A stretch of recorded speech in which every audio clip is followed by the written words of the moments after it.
北起台北捷运、高雄捷运嘛因为电动停驶，也毋过伫早起9点左右就开放通车。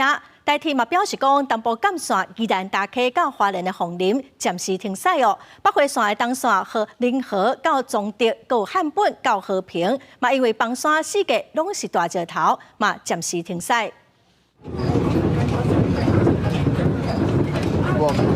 台北捷运文湖线的车厢是喊甲真厉害，有90多秒。车顶的民众拢真紧张，有人赶紧甲抢花救互按，也有人直接离开座位，驱伫航路的。有民众翕到捷运停驶的画面，大家疏开了后，行伫铁轨路顶悬，看到是真危险。也有人伫干道站落车的时阵，看到站内有袂少态度是大家跪涂骹。台湾东部海峡早起7点58分发生规模7.2的大地震。台北捷运公司虽宣布暂停营运40至60分钟，经过巡查，目前已经全部恢复正常的营运。也若即个地震，高铁嘛要全线停驶，拢总有21架列车受到影响。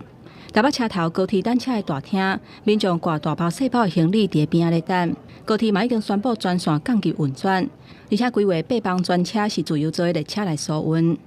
我要去台中，那你本来要搭几点的车子呢8点21，应该 delay 有差不多半个小时了。我们要到高雄，我是看手机，好像是所有的车子都好像有。现在台铁包括台北、宜兰甲花莲等等的车头，等车的所在旅客是袂少。站务人员只有耐心伫边仔咧说明，通知大家火车慢分的情形。台铁表示，目前东部干线受到影响，其中宜兰大溪到花莲凤林这段是暂时停驶。我是原本是到捷运站，但是捷运站已经停驶了。我是坐计程车过来的。我预计是搭9点的火车，但是我看延误。回花莲少，目前卡在宜兰那边，所以我们也不太知道要怎么处理。这个地震震度都超过我们规定的我们的预测值所以我们都要经过公务还有电力维修车针对路线还有电车线做巡查。另外，目前除了北回线东线、和仁到中德、汉本到和平双线嘛，拢有大面积的石头落落来。台铁表示，目前正咧做路线的巡查，也有损害评估当中。记者综合报道。